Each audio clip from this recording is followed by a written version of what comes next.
देवा तुमचा आमचो शेवट जिवीत तुका पेटोवन दिता बाबा पुताक आज्ञा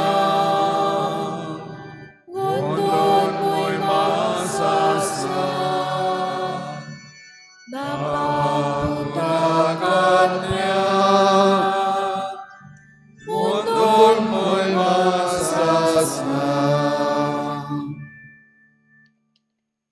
सगळ्यांक तुमकां देव बरो दिसत्यो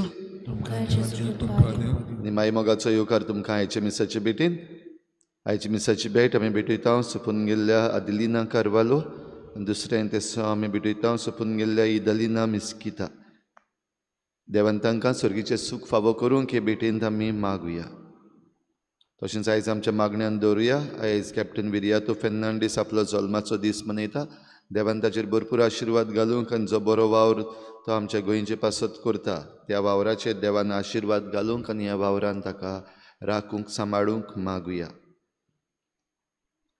आयज भावार्थ्याची दिवटी पेटयता जिना मानुएल फेर्नांडीस आनी फामील नाकेली सुकुरिना फेर्नांडीस आनी फामील सान फ्रांसीस शावेराचे मोजतीन ह्या कुटुंबाचेर देवान भरपूर आशिर्वाद घालूंक मागुया हे सगळी आमची मागणी आमचेच पासत आमच्या कुटुंबा पासत आमच्या राज्या पासत देवा मुखार दवरुया तशेंच आयज आमच्या मागण्यांत दवरुया आयज वेलसांवच्या लोकांची आनी RVNLची केस कोर्टान येता देवान नीत करूंक मागुया देवाचे नितीक उलो मारुया आनी सगळें देवाच्या हातान घालून जें कितें सारकें आसा जें कितें लोकांच्या बऱ्याक पडटलें तें देवान आमकां फावो करूंक हे भेटेन तांचेय पासत मागुया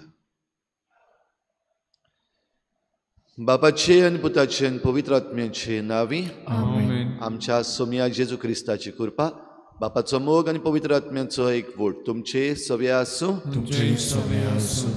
भाव भयणीनो आयज पवित्र सभा बागयोन जुआंव दे ब्रिटो रॉक साक्षी हाची परब मनयता भारतान येवन भारतीय संस्कृताय आपणावन देवाचें राज परगटूंक ताणें जो वावर केलो त्या वावरा पासत देवाक आर्गां दिवया इनकल्चरेशन हें जें आमी टर्म आयकता पयलें ह्या भाग्यवंतान भारतान येवन केलें जाल्यार आमी जेचूक दुसऱ्यांक दिता आसतना आमी जे परिस्थितीन आसा आमी ज्या वाठारान रावता थंय जेजू दुसऱ्यांक दिवंक वावरुया आनी जायते पावटी आमी जेजू दुसऱ्यांक दिवंक जाता तितलो भार घेवंक ना आमचेच संस्कृतायेंतल्यान घडये आमी जेजूक दिवंक वावरूंक ना असल्या चुकीच्या देवा लागीं बोगसणे मागुया हांव पातकी सुरपदविदार देवाक आनी तुमकां भाव भयणीनो म्हजो गुन्यांव सारून सांगता मनान चिंतून तोंडान सारून वायटादारून बरें सोडून हांवें जायतीं पातकां केल्यात म्हजो अपराध हो म्हजो बोड अपराध ह्या पासत भाग्योन सदांच सांगवार मरी सगळ्या दिवतांक आनी भोगतांक आनी तुमकां भाव भयणीनो म्हजे खातीर आमच्या सर्वेस्परा देवा लागीं विनंती करात म्हूण प्रार्थून मागता सुर्प पदवीदार देव आमची काकूत करूं आमची पातकां बोगसून आमकां सासणाच्या जिविताक पावूं सोम्या काकूत कोर क्रिस्ता काकूत कोर सोम्या काकूत कोर प्रार्थुया सर्वेस्परा समेस्त परजांच्या उजवाडा बागयोन जुआंव तुज्या रोक साक्षान धिरान आनी निरंतर प्रयत्नान भारतीय लोकां मदें शुभ वर्तमान परगटूंक तुवें कृपा आनी बळ दिली भावार्था खातीर ताणें सोंसले त्या मरणाचो उगडास काडून आज आमी तुजे लागीं मागता ताच्या पावलांनी चलून आमी जिणेन आनी उतरान आमच्या देशाच्या लोकांक खऱ्या भावार्थाची ओळख दिवंक तुजी कृपा दी आमच्या सोम्या तुज्या पुता जेजू क्रिस्ता वरवीं तो खरो देव तुजे सगळें पवित्र आत्म्याच्या एकपणान जियेता आनी राजवट चलयता देवा सासणाच्या सासणाक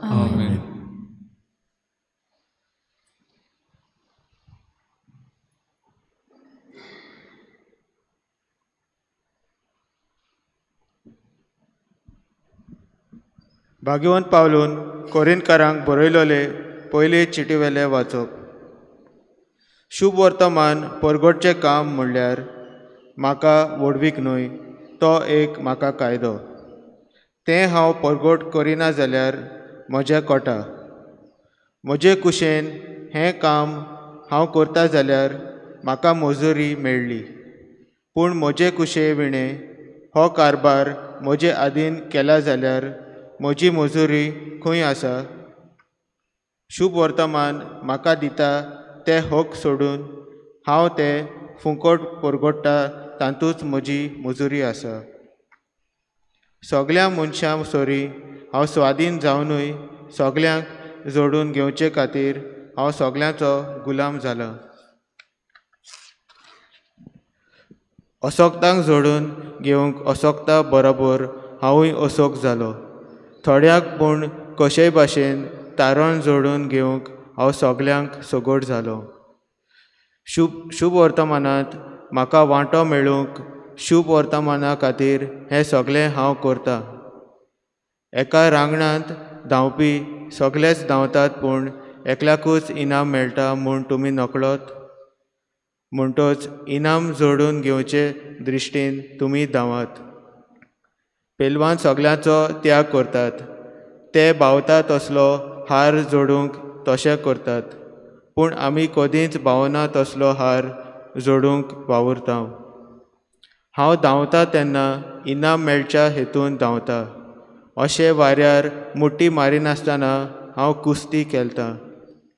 दुसऱ्यांक परगोडणी केल्या उपरांत हांवूच भायर आयलोलो जायन म्हूण म्हजी कूड दोंडावणून हांव तिका दामून दवरतां. देवाचें उतर. देवाचे व्हड उपकार.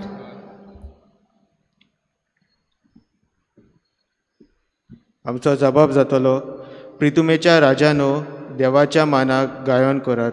परतून म्हणयात, प्रितुमेच्या राजानो देवाच्या मानाक गायन करात. कोळीत कर देवा तुजें बोळ कोळीत कर. जेरुसाल्या वयर बांदलेल्या तुज्या मंदिरांत तावन आमचे खातीर दाखयल्लें देवा तुजें बोळ कोळीत कर. दोंड करबार घेवन तुजेशी येतोले राजा.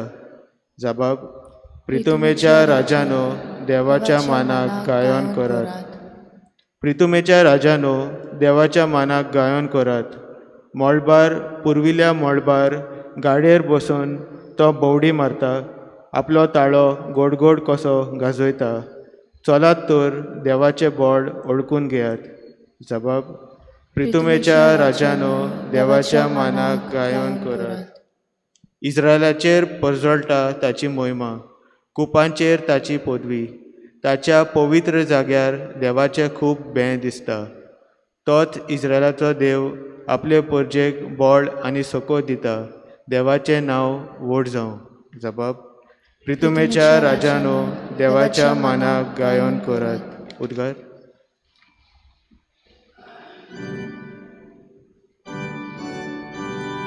Sorvesporak soy, sorvesporak soy, sorvesporak soy, soy, soy. Sorvesporak soy, sorvesporak soy, sorvesporak soy, soy, soy. Saumya तुजें उतर स्वता वरवीं आमकां संस्कारली कर. Sorvesporak soy, sorvesporak soy, sorvesporak soy, soy, soy. Sorvesporak soy, sorvesporak soy, sorvesporak soy, soy, soy. सर्वेस्पोर तुमचे सवे आसूं. तुमचे सवे आसूं. जुवांवा पोरमणे जेजू क्रिस्ताचें शुभ वर्तमान. महिमा तुका सोम्या. पास्क परबेच्या समयार देवाक बजूंक आयलोल्या मदें थोडे ग्रीक आसले.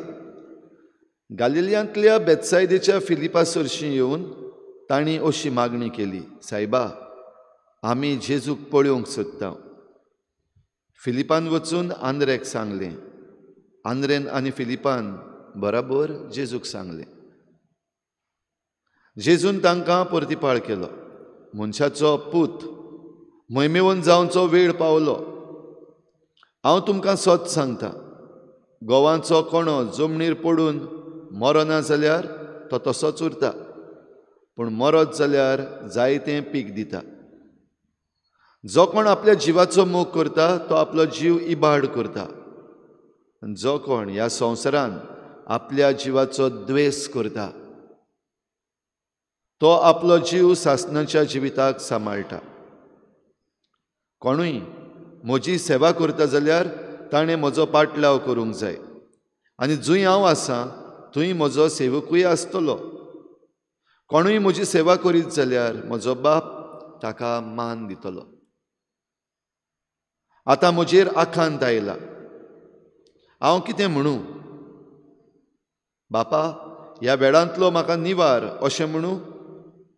ना, ह्याच पासत हांव ह्या वेळाक पावलां.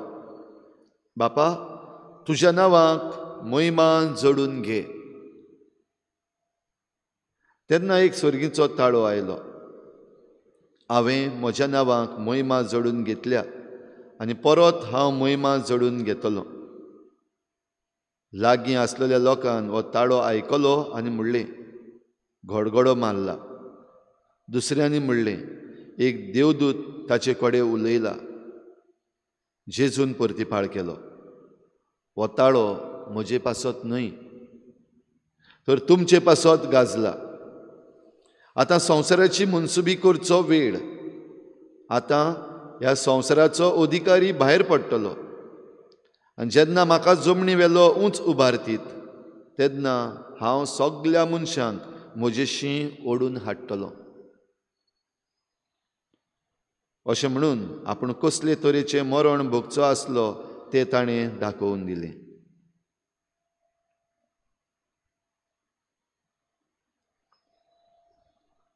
जेजू क्रिस्ताचें शुभ वर्तमान हे वखाणी तुका क्रिस्ता.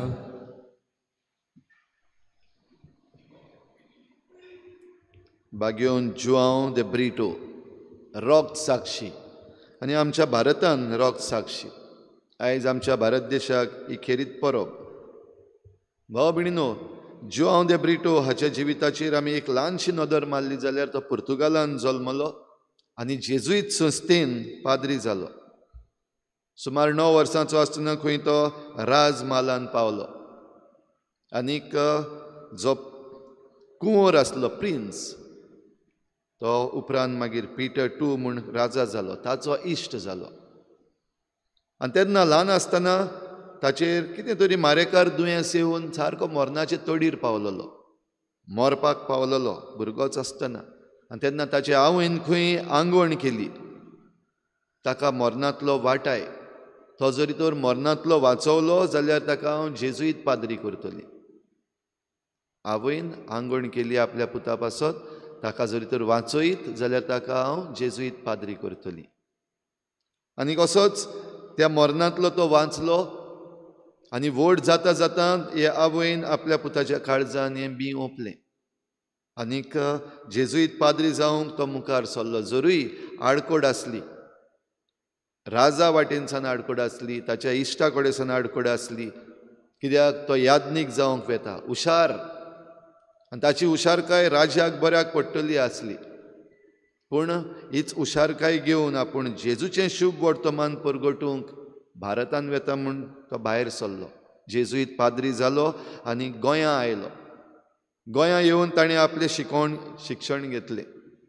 आनी गोंयां शिक्षण घेतल्या उपरांत भारतान जो कास्ट सिस्टम चलता हाचेर ताचो भर गेलो. आनी ह्या कास्ट सिस्टमान जे कोण ल्हान दर्जाचे आसात तांकां कशे भाशेन त्रास जातात, उचल्या दर्जाचे व उचल्या कास्टाचे जे आसात ते कशे भाशेन तांकां गुलामगिरीन घालतात, हें सगळें जाणा जावन तांचे मदें वावरूंक मदुरा हांगासर तो गेलो. आनी थंय गेलो तेन्ना एक वस्त ताका घडली की भायलो कोणूय आयलो जाल्यार ते मानून घेनात. देखून आपली लायफस्टायल, जरूय तो पुर्तुगाली, तो आपलें सगळें सोडटा आनीक तांचो भेस घेता, तांचे भाशेन जाता आनी तांचो स्वामी कसो जाता. आनी तेन्ना ताणें ताका मानून घेतलो आनी जेजूक ताणें तांकां परगटलो. आनी शेवटाक जेन्ना ताका सुरक्षा जाय आसली, ती सुरक्षा ताका मेळटाली, ती ताणें नाकारली. उंचली पदवी मेळटाली, ती नाकारली, आनी शेकी ताका मारतीर मारलो. बाबा भयणीनो, आयज जी वाचपां आमी आयकल्यान हें आमकां शुभ वर्तमाना पासत कितें कितें करूंक जाता हें सांगता.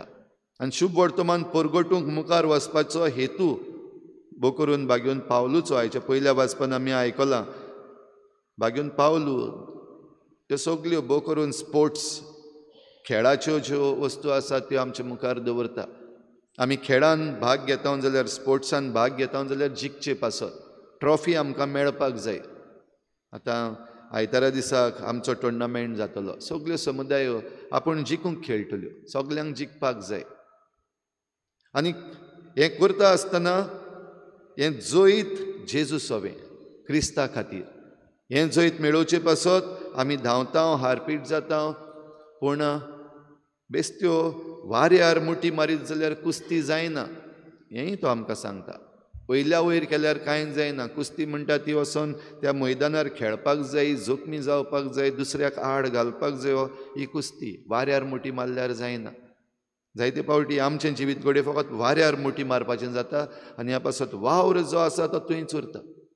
आनी हें करता आसतना आडकोडी आसात. हें करता आसतना बदलूंक पडटा जिवीत. जशें बागेवन पावलूनय म्हणलें, सगल्यां खातीर हांव सगोट जालो, असोक्तां बराबर असोक्त जालो. जे कोणाक शुभ वर्तमान दिवंक जाय आसलें तांचे बराबर तांचेच सारको जालो. तर आमी जायते फावटी आमच्या जिवितांत थोड्यो वस्तू घडयो आसात, आमकां म्हणपाक थोडे फावटी बरें दिसता, ना हांव तसोच, ना म्हज्यान तशें करूंक जायना, हांव पयलींच्यान तेच भाशेन करीत आयलां. थंयच घोट धरून रावता आमी जायते फावटी. म्हज्यान तें करूंक जायना, म्हज्यान पयलींच्यान मुखार सरूंक जायना, म्हज्यान पयलींच्यान उलोवंक म्हाका भिरांत दिसता, हांव तसोच, हांव तशींच. भाव भयणीनो, आयचें देवाचें उतर आमकां उलो मारता. देवाच्या राजा पासत आमी सोगट्यांक सगोट जावपाक जाय. शुभ वर्तमानान आमी जेजूक मेळूंक आयलोल्या ह्या ग्रिकांची खबर आयकल्यान जेजूचो जाबाब तांकां आपल्या जिविताची. वेळ पावलो, आतां हो वेळ पावला ही निमणी मुनसुबी जावंक. वेळ पावला आतां सगली भरपाई करूंक. आनी ही भरपाई करचे पासत खुद जेजून आपूण मारतीर मरूंक जाय, कांयच करिनासतना. आनी हो वेळ आयला तो आपणाचेर आकांत हाडटा हेंय तो सांगता. एक मनीस कसो, कित्याक आमच्या मनशा सैम ताणें घेतला तेन्ना मनशाक जी भिरांत दिसता, आकांत येता, तो जेजूचेरूय आयलो. आनी जेजून सरळ सांगलें, आतां म्हजेर आकांत आयला. आकांत कित्याक आयला? जें मरण ताका आतां मेळपाचें आसा तें तो आदी फुडें जाणा, देखून तें पळोवन आकांत आयला. तेच बरोबर हें सगलें जाता तेन्ना कोण म्हजे बराबर आसतलो, कोण म्हजे बराबर आसचो ना, जे भशेन आमी चड फावटी आमी चिंततल्या. आमचेर केन्नाय आकांत येता, कितेंय वायट येता तेन्ना आमकां आमचीं मनशां बराबर जायी, जावं आमचीं घरचीं वा आमचीं इश्टां वो कोण तरी आमच्या सांगाताक जायो. आनी कोण जरी तर आमच्या सांगाता आसा, कितले कश्ट त्रास पडले जाल्यार पासून ताचेर झुजूंक आमच्यान जाता. पूण जरी तर कोण ना, एक सुरपणान जरी तर कोण कश्टवता जाल्यार ते कश्ट मरण हाडपा सारकें न्हय जाल्यार पासून त्याच कश्टान ते मरूंक शकता, कोण बराबर ना जाल्यार हो सांगात आमी एकामेकाक दिवपाक सगळ्यांत व्हडलो सांगात जेजू सांगता तो म्हणल्यार देवाचो. आनी देखूनच देवाचोय ताळो ताका आयकूंक आयलो जेन्ना ताणें म्हणलें, हे कश्टान ह्या त्रासान सायबा तूं मोहिमा घे, तुजी मोहिमा, तुका मोहिमा म्हजे वरवीं, म्हज्या कश्टां वरवीं दिवचो वेळ आतां आयलो. आनी देवाचो ताळोय आयकूंक आयलो. जशें जेजून म्हणलां, तो म्हजे पासत न्हय पण तो तुमचे पासत.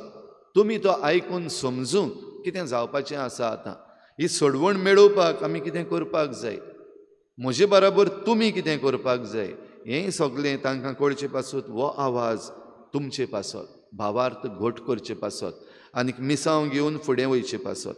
तर भाव भयणीनो, आमी कोणूय जावं, आमचें प्रोफेशन कसलेंय जावं, आयज आमचो भावार्थ आमकां फुडें व्हरता. आमी यात्रेकारां, आनी आमकां उगडास केला आमी बरवशाचीं यात्रेकारां, पिलग्रिम्स ऑफ होप.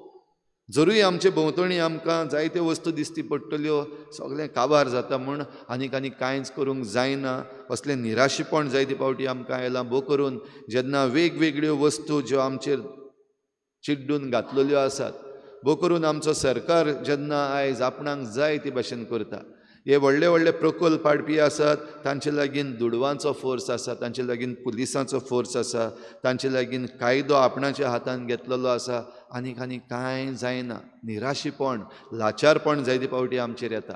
रसल्या वेळार करीत भाशेन हो ताळो आमचे बराबर आसा हें समजून आनी शुभ वर्तमाना पासत एकामेकाचो हात दवरून भोव करून कोण कश्टान आसा तेन्ना तांचे बराबर रावूं. आनीक अशें करता आसतना आमकां त्रास पासून पडले जाल्यार, आमकां कश्ट पासून पडले जाल्यार मुखार सरूंक. तर अशें करता आसतना भाव भयणीनो, दोन भाशेचे आसात. एक दुसऱ्या पासत करप आनी एक म्हजेच पासत करप. म्हाका भिरांत दिसल्या, म्हजे राखवांत आयला, हांवें म्हजे पासत झुजूंक जाय. तेच बरोबर म्हजेरूच न्हय, हांवें दुसऱ्यांकूय पळोवपाक जाय. दुसऱ्यांचेर आकांत आयला, म्हाका कांयच लागना थंयसर, पूण दुसऱ्यांचीं कामां, दुसऱ्यांचेर त्रास पडल्यात जाल्यार तांचेय पासत ताळो उबारपाक, तांचेय पासत आमच्यान जें कितें जाता तें करपाक जेजूच्या बळान करूंक हेंच आमचें मिसांव. तर ही कृपा आमकां दी म्हूण हे भेटेन मागुया आनी आमची जण एकल्याची ओपणी. आनी भोव करून जे कोण मुखार सरतात दुसऱ्यां पासत, जे कोण मुखार सरतात परजे पासत, बरेपण हाडूंक तांचे पासत ही भेटवणी आमी करुया.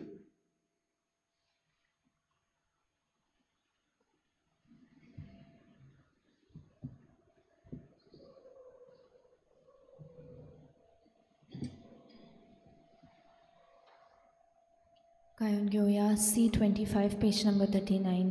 C25.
म्हज्या भाव भयणीनो, हें म्हजें तुमचें बलिदान सर पदवेदार देवा बापाक मानता तसलें जावं म्हूण मागात. तुमच्या हातांतलें बलिदान आपल्या मनांत आनी मोहिमेक आमच्या नाट्य पवित्र विशाळ देवाक सर्वेस्पर मानून घेवं. सर्वेस्परा बोक काकलुत्सार बापा, भाग्योन जीव हांव तुज्या रोग साक्षेच्या उगडासाक भक्ती बरीत मोगान तुका भेटोवंक ही देणी आमी हाडल्यान ती तूं दयेन स्विकार कर आनी आमचे खातीर ताची विनंती मानून घे. तुज्या एकल्याच पुताच्या कोश्टा मरणान आनी पुनर्जीवनपणाच्या आनंदान आमकां वांटो दी म्हूण आमी मागता. जेजू क्रिस्ता आमच्या सोम्या वरवीं. आमेन. सर्वेस्पर तुमचे सवे आसूं, आमची काळजां उबारुया. सर्वेस्पराक आमच्या देवाक दिन वाचुया. सर्वेस्परा पवित्र बापा, सर पदवीदारान सासनाच्या देवा, सर्व काळी आनी सर्व ताय जेजू क्रिस्ता आमच्या सोम्या वरवीं आमी तुका दिन वाचूंक फावो. हो कायदो नितीचो आनी आमच्या फायद्याचो. जुआंव दे ब्रिटो तुज्या रोग साक्षान जेजूच्या पावलांनी चलून आनी आपलें रोगोत वारोवन तुजी विचित्र पदवी दाखयली. हे परी तुका गोवाय दिवच्याक आमकां तूं घट करताय आनी अशें तांचे असोक्तायेन क्रिस्ता आमच्या सोम्या वरवीं तुजें बळ सपूर्णायेन परजळायताय. देखून सर्गीच्या देवदूतां सांगाती आमी प्रितुमेर निरंतरी संतोसान तुजी स्तुती गायता. पवित्र पवित्र पवित्र तलवारांचो सर्वेस्वर तूं, स्वर्ग आनी संसार भरल्या तुज्या वैभवान.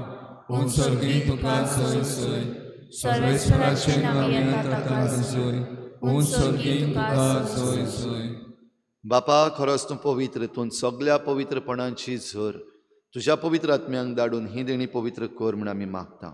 जावं ती आमकां आमच्या सोम्या जेजू क्रिस्ताची कूड आनी रगत. आपलेच कुशीन कुश्ट मरण सोसूंक वेचे आदी ताणें उंडो घेतलो. तुका दिनवासून तो मोडलो, तो आपल्या शिसांक दिलो आनी म्हळें, हो तुमी समेस्त घेयात आनी खायात.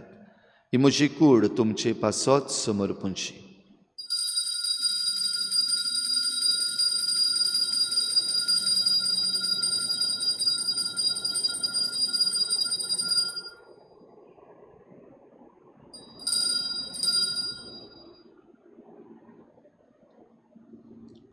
तेच परी जेवण जातोच ताणें काल्स घेतली, तुका नव्यान दिन वाचलो.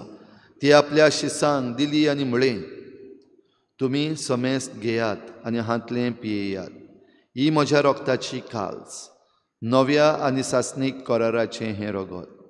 पातकांचें बोगसणें मेळच्याक तुमचे पासत आनी समेस्त मनशां पासत तें वारोवतलें. हें म्हज्या उगडासाक करात.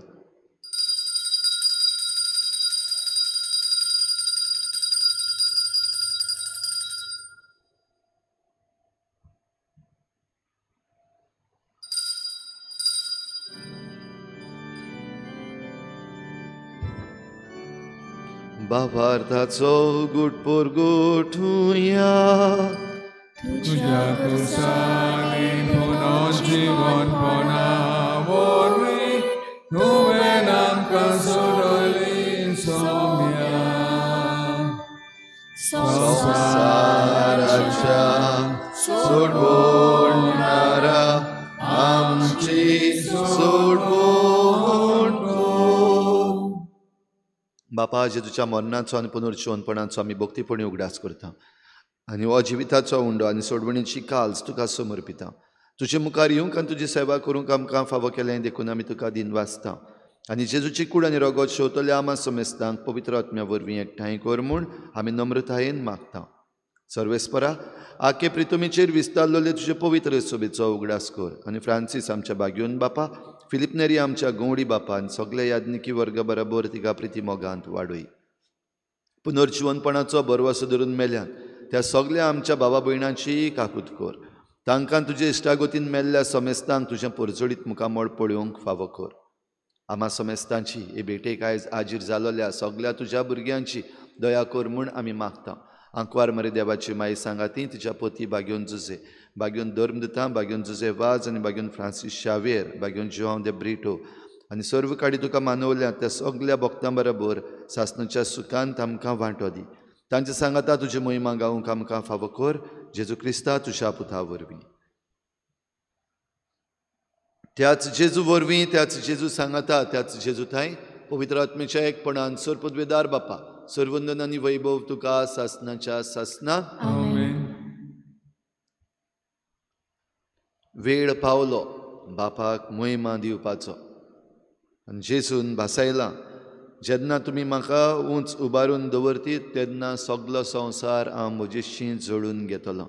तर जेजूक उखलून दवरूंक आमी खंयच्याय बेसार आसूं, आमची कसलीय जबाबदारी जावं, कसलेंय प्रोफेशन जावं, आमच्या सगळे भशेच्या वावरान आमी सदांच जेजूक उखलून दवरूंक आमच्या उतरांतल्यान, करण्यांतल्यान आनी आमच्या वावरांतल्यान आमकां कृपा मागुया. जेजून शिकयल्ल्या प्रार्थनांत बापाक उबारुया. आमचे बापा, तुजें नांव पवित्र जावं, तुजें राज्य येवं, तुजी खुशी स्वर्गांत जाता तशी संवसारांत जावं. आमचो दिसपट्टो आज आमकां दी आनी आमी आमचे चुकल्यांक बक्षिता तशी आमची पातकां बगोस आनी आमकां ताणें पडूं नाका, पूण वायटांतली आमकां निवार. सर्वेस्परा सर्व वायटांतली आमकां निवार. दया करून ह्या जिवितांत सवस्काय आमकां दी. सर्गीच्या सुखाक आनी आमच्या सोडवणारा जेजू क्रिस्ताच्या येण्याक आमी बरवाशेन अत्रेकता. तर आमकां तुजे उदार काकलुतीन सर्व पातकांतली सुटय आनी सर्व आकांतांतली वाठाय. सोम्या जेजू क्रिस्ता, तुवें तुज्या धर्मदतांक म्हळें, तुमकां शांती दवरता, म्हजी शांती तुमकां दिता. आमच्या पातकांचेर न्हय पूण तुजे पवित्र सभेच्या भावार्थाचेर दिश्ट घाल आनी तुजे खुशी प्रमाणे तिका शांती दी आनी तूंच तिका एकवटान सांबाळ. जो जियेतान राजवट चलयताय सासणाच्या सासणां. सोम्याची शांती सदांकाल तुमचे सवे आसूं. तुमचे सवे आसूं. एकामेकाक मोगान शांती दिवया.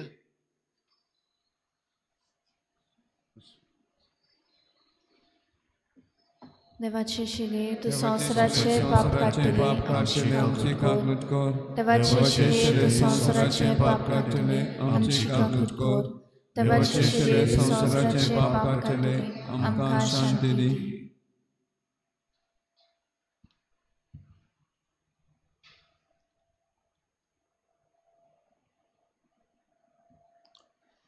ही देवाची शेळी संवसाराचे पाप काडटा ती.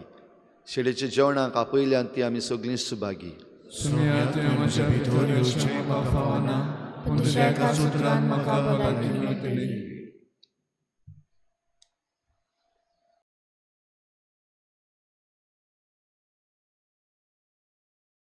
आत्मिक कुमयाव खातीर मागणे. मोगाळा जेजू तू भोव पवित्र संस्कार हाजीर आसाय म्हूण हांव सत मानता. सगळ्या वस्तूंत हांव तुजो मोग करता आनी हांव तुका म्हज्या आत्म्यान घेवन आशेता. हे घडये तुका हांव संस्कारांत घेवन शकना म्हणटच आत्मीक वाटेन तरी म्हज्या काळजांनी तूं म्हज्या काळजांत आसा म्हूण समजू. हांव तुका वेंगयता आनी आख्खीच तुका एकवडटा. तुजे कडसून केदींच वेगळी जावं म्हाका दिवं नाका. आमेन.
प्रार्थुया. सर्वेस्परा देवा आमच्या बापा, ह्या पवित्र जेवणान कुडीच्या पोसणा रुपान आमी घेतलां तें जेजूचें मांस आनी रगत सासणीक सोडवणेची खात्री आमकां दितात आनी आमच्या आत्म्याचें पोसण जातात. भाग्योन जिवांचे विनवणेन आनी ह्या जेवणा वरवीं लागशिल्ल्या आनी पयशिल्ल्या लोकांक जेजूची ओळख दिवंक आनी ताच्या सांगाता सासणाचें जिवीत जडूंक आमकां फावो कर. क्रिस्ता आमच्या सोम्या वरवीं सर्वेस्पर तुमचे सवे आसूं आनी सर पदवेदार देव बाप आनी पूत आनी पवित्र आत्मा तुमचेर आशिर्वाद घालूं. वचून यात जेजूचे शांतीन आनी मोगान तुमकां धाडटा. उत्सवाची मागणी. सर्गीच्या बापा, जेजू क्रिस्ता तुज्या पुता आनी आमच्या भावा सवी तुवें आमकां फावो केल्लो भावार आनी पवित्र आत्म्यान आमच्या काळजांनी पेटयल्लो प्रितीमोगाचो उजो तुज्या राजाच्या येण्यान आमचे भितर नव्यान सदैव बरवसो जागो. शुभ वर्तमानाची बियां तोखनासतना वपूंक तुजी कृपा आमकां नवसरू. नव्या स्वर्गा आनी नवे प्रितुमेच्या खऱ्या बरवशान रावतना ही बियां मनशा कुडाक तशेंच आखे रचनेक भितरल्यान दावन बदलू. तेन्ना वायटाच्यो शक्त्यो नपयत जावन सासणांक तुजी महिमा परजोडू. उत्सवाची कृपा आमा बरवशाच्या यात्रेकारां सोवे सर्गीचे देवे जोडची आशा नव्यान जागो. हीच कृपा सगळ्या संवसारात सोडवणाराचो संतोष आनी शांती पसराव. तुका आमच्या सासणाच्या पवित्र देवाक महिमा आनी वाखाणणी सदां सर्वदा. आमेन.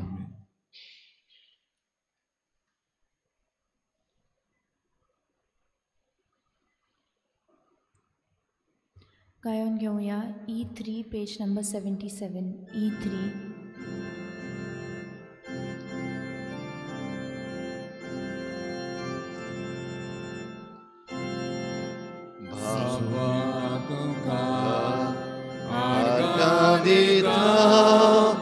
तुझ्या